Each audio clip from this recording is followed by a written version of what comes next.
experience nyo. No? Kasi, iba eh. Di mo masabi kung di mo ma-experience. Sinong next maging top ng Tao Element? Taas ang kamay! Di kita ramdam! Taas ang kamay! Isang siyaw! Hati-hati! Crazy Club! 1,000,000! 2,000,000! 3,000,000! 1,000,000 palakpak sa next top element ng Tao Element! Ang dito palakpak, sana ang tawaan siya ng Diyos. Maging top din siya. Okay guys, kailangan lang talaga sa buhay natin. By the way, sa mga hindi nakakilala, I'm Eugene Niepes. Hi! Hello! Ako, yung pag-hello pa lang, pag-reply pa lang. Hello! No! Kaya hello ang PN eh. Hi! Hello! So, I'm Eugene from Surigao del Sur. Surigao del Sur, Bisaya, Gahi, taga Mindanao, taas ang kamay mga Gahi! Yung isa, Gahi, bago. Halata naman yung tsura mo. Sa totoo lang, sa pag-nilitord natin sa hataw natin, kailangan lang talaga maging gahi. Paano maging gahi? Hindi yung gahi na iniisip mo. Oh, pero I like the waiting. Yung isa, anong gahi? Parang miss na miss yung gahi ah. Okay, samahan natin kabahan ulit na bolelo po sa mga nanonood sa ating live. Ibig sabihin, sa paghataw natin, una sa lahat, no, pag-usapang gahi, dapat matigas tayo. Yes. Matigas tayo, hindi tayo iyakin. Iyakin ka ba? Yes! Walang top-earner na iyakin. No? Walang top-earner na iyakin. Walang kumikita na iyakin. Madrama. Wala, di uso ditong drama. Hindi uso. Kailangan palaban ka. Kailangan ilaban mo ang pangarap. Kung gaano kakatapang noon sa pagiging tambay mo, halos dito mga kabataan, di ba? Halos dumanas ng pagiging tambay. Pasigulero, iwan ko anong experience mo sa inyong barangay. Yung tapang na gamit mo doon, dito mo i-apply. Kasi ang tunay na laban natin kahirapan. Yes! Ikaw, palapag sa apply. Palapag. No? Dapat yun yung dahilan natin, yun yung tutumbahin natin, yun yung labanan natin. Kaya walang panahon sa drama. May madrama pa ba dito? Yeah. Sa mga natin kabayan, madrama ba kayo? Yeah. Medyo biglang umina eh. Sa totoo lang, lahat tayo nahataw. Lahat ng seryosong umahataw, dadanas ng sa katirbak na rejection, discouragement, at iba pa. Sa katirbak. Even kami, ako trainer ng company. Pero tingnan nyo naman, di tayo hanggang sa salita lang. Umahataw din tayo, kahit busy tayo. Ako ha? So, ibig sabihin, pinapakita namin, pinapatunayan namin na lahat ng sinabi namin ay totoo. No? Hindi lang to basta drawing lang, basta nagsalita lang kami dyan, basta na lang. No? Pare-pareho tayo mahataw. Marketers ka man, di ba? Hubbers, OFW, part-timers, pare-pareho tayo may ETC. Nakuha? Yes! Sabi nga ni CEO, o sabi ng mga board, binibigyan na tayo ng blank check. No? Blank check. Depende na lang kung magkano ang iyong ilagay! Yes! Kapayang ka ba sa isang buwan? 1.5 pa lang? Hindi! 1.5 lang ba yung itsura mo? Hindi! Diba? Papayag ka ba nun? O pag 105,000 ka? Nasa naman pag 105,000 ka ba? So, pag 100,000 per month ka, 105,000 per month ka, ibig sabihin next time, ikaw na magkakaganito! Ma-experience mo to! Okay guys, bago ko magtapos, may mga sasabihin ako sa inyo. Unang-una sa lahat, ano bang papel mo sa mundo? Ano bang purpose mo? Purpose mo ba ay maging sakit sa ulo? Purpose mo ba maging sakit sa ulo ng magulang mo? Purpose mo ba maging sakit sa ulo ng apply mo? Ikaw ba'y pasaway? Purpose pa ka ba na maging madrama lang? Namuhay ka sa purpose mo ba na yan bang papel mo na mahirap ka lang? Diba? Purpose mo ba sa mundo na naging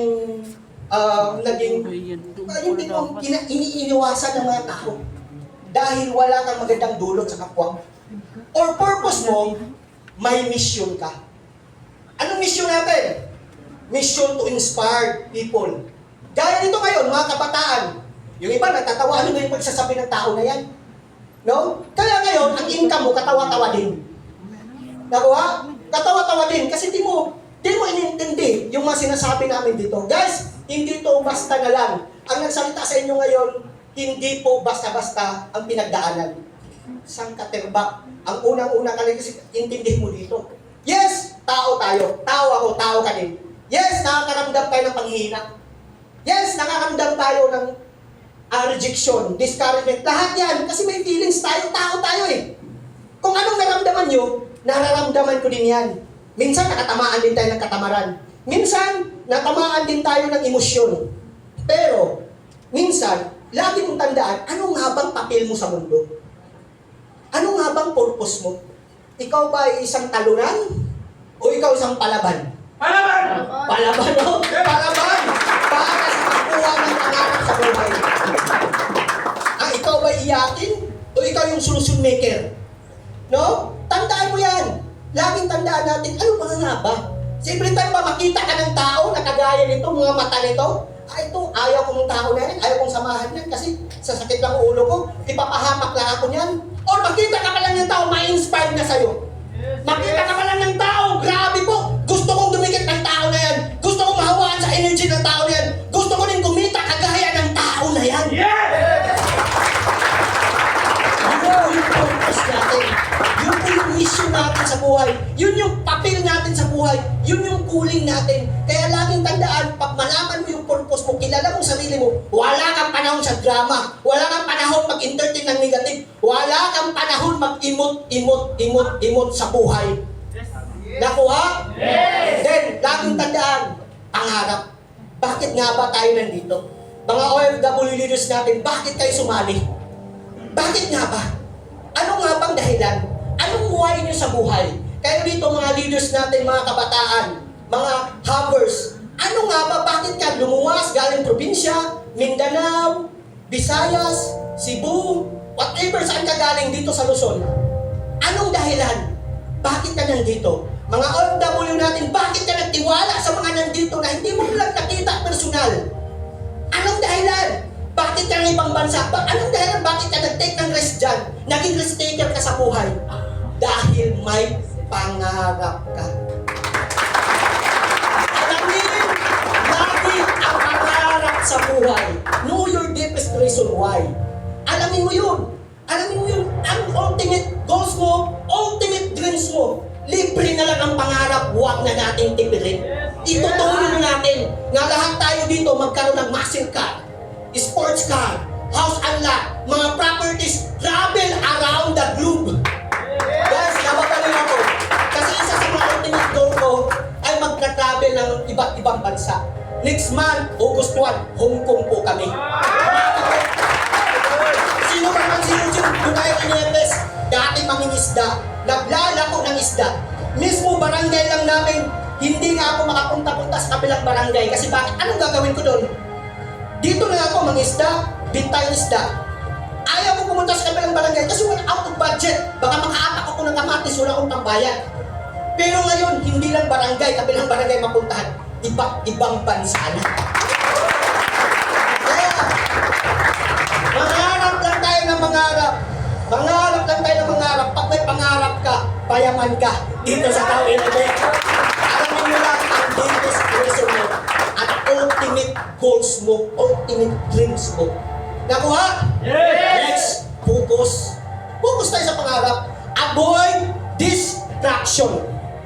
Oh, grabe, ito yung goal ko. Pabilis sabihin eh.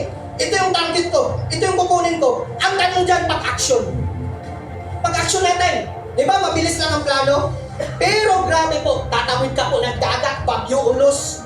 Dami pong pagdadaanan. Ibig sabihin, saan katirbak na rejection, discouragement? Kung gaano kataas ang pangarap mo, ganun din katindi ang mga obstacles na pagdadaanan mo. Walang overnight sa success. Walang overnight sa success. Nakatipindi. Yung mga nakita ko dito, result na to eh. Hindi yung nakita ang likod nito. Anong nasa likod nito? Ano nasa likod nito? Ikaw nga eh. Kumita ka lang ng 1.5, di na nga basta-basta pinagdaanan mo eh. Kumita ka lang ng 10,500, di nga basta-basta pinagdaanan mo eh. Paano na yung 105,000? Malamit ba yun? pero hindi nagpapadistract. Avoid distraction. Focus lang. Dapat nag-focus ka. Ano nga ba ang target mo? Whatever it takes. Sabi ni CEO, Master, kahit anong mangyari, i-hit mo to 105,000 para makasama ka sa top. So sabi ko, okay, sige up, copy up.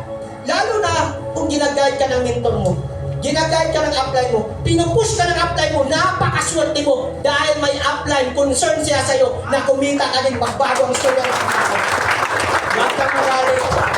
Huwag kang magalit. Napaka-bless natin kung may mga taong nagpupush sa atin. Sa labas, wala. Mga OFW leaders natin, mga kabayan natin, pero mga sasali pa lang. Time to reflect. Sa labas ba mayroon ba nagsasabi sa inyo? Gawin mo yan. Mangarap ka. Kunin mo yan. I-hit mo yung 100,000. May nagsasabi ba sa inyo? Wala. Dito lang yan sa Taog Ilibid. Kaya i-appreciate mo kung sino man yung mga taong nagpupush sa'yo. Dahil panigurado, makukuha mo talaga ang mga goals mo. Kung mag-focus ka lang. Okay? Then next, every time may kakausapin ka, guys, imagine mo na ito na yung last prospect ko. Kahit 100 pa yan, kakausapin mo everyday, 100 prospect. Mindset mo lagi, ito yung last prospect ko. Pag last prospect mo ba, i-all out mo ba? Yes. I-all out mo, lalo na kung wala kang sales, feeling mo, empty ka lagi. Feeling mo, empty ka lagi. Every time may kausapin ka, last prospect ko to, itutulo ko to, i-all out ko to. Kasi after mo kausap, dahil tinudo mo, binigay mo yung best mo, panigwala mo, upihin yan. Wala na tayo ito na. I-all out na natin. Ayos ba yun? Yes! Tira-tira, wala nang drama, all out. Dahil may pangarap tayo. Next, discipline. Last, disiplina. Tanong, gigil ka ngayon? Lahat ng gigil? Yes! Tanong lang, gigil ka ba ngayon? Yes! Sige, sama naman, gigil ka ba ngayon? Yes! Inspired ka yun sa lahat ng mga makyat sa top. Ang tanong, pag-uwi sa hub, doon ang tunay na aklan. Yung picture, yung video, pinupost nga ba? Pinapalo-up nga ba? Or nagigimis na lang harapan ng computer? Or, harap ng computer, di alam ang gagawin. Una na, kumanta ka. Lumilipad na naman ang isip ko. Lutang! Walang disiplina. Kasi wala kang direksyon. Naintindihan? Guys, disiplina sa hataw. Tawa talaga. Disiplina sa hataw. Kailangan mayroong disiplina. Dapat may daily routine ka. I-apply lagi ang 5 fingers of network marketing. Kami nga, bakit kami kumikita? Kasi bakit may daily routine kami? Ina-apply namin 5 fingers of network marketing. Disiplina yun. Matinding disiplina yun. Na yung tipong antok na antok ka, pagod na pagod ka, kailangan mong umamon dahil may goals ka. Matinding disiplina yun. Walang panahon. Avoid. Kung yung pag-usapan na natin mga karelasyon dyan, may mga karelasyon dyan, kung di mo makakatulong sa pagyaman, matinding disiplina ang kailangan, mag-isip-isip ka. Mag-isip-isip ka. Kung di nakatulong, give up mo muna yan. Kasi tanungin kita, nakailang jowa ka na ba since birth? Ikaw bro, nakailan ka na? 5. Isa pa lang? Kawawa naman to. Ikaw, nakailan ka na? Isa pa rin din? Ikaw? Isa pa rin? Ikaw? Wala! Binuo ko. Ikaw Brad, nakailan ka?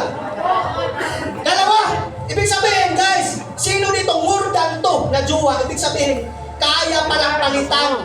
Dahil yan? Sabihin, kung di nakakatulong yan, palitan mo! Kasi palitan!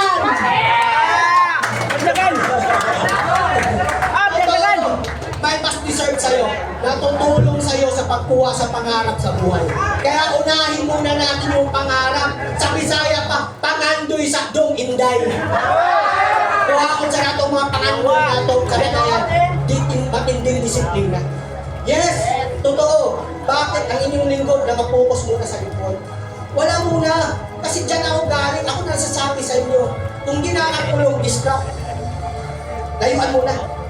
Layo muna. Pero kung nakakatulong naman, nagtulungan kayo, huwag yung nagtulungan naman kayo, okay yun. Pero kung hindi, time to adjust. No? Time to kailangan tanggalin muna sa buhay natin. Kasi may pangarap tayo. Naintindihan? Kasi naiiwan ka din naman yan pag wala kang ganito eh. Yan ang realidad. Kaya nga nag-OFW eh. May asawa na umalis, nung umuwi. May dalawa diba? na anak. Yun yung realidad. Totoo yan itong pinagsasabi ko sa inyo. No? Disiplina sa tulog. Yung tipong, imbes na may kausapin ka, dapat sabi nga ni Siyo, dapat puro house na ng tulong. Mga bata pa kayo. All out muna tayo. Nakuha? All out muna tayo, hindi puro tulong. Yung tipong nandito sa seminarong tulong. May tulong ba dito? Yeah! Nag-trainings na tulong pa rin. Pag-usap, tulong pa rin. Meron ako. Paano yun? May disiplina ba yun? Wala. Disiplina. In-apply ba yung kando sa bahay? Disiplina. No? Matinding disiplina. Disiplina sa feelings. Ikaw ba, pag kinukorek ng apply mo, madrama ka pa ba? Emosyonal ka pa ba? Wala na. Walang panahon sa emosyon kasi bakit walang komisyon sa emosyon. Tandaan, salamat na tayo may apply tayo nagkukorek sa atin. Kasi kung wala tayong apply, wala nagkukorek sa iyo, kabahan ka. Ibig sabihin, kinalimutan ka na niya. Parang siya lumilimot na sa'yo. Aray! Okay guys, thank you so much po. Tuloy-tuloy po tayo sa pangalan.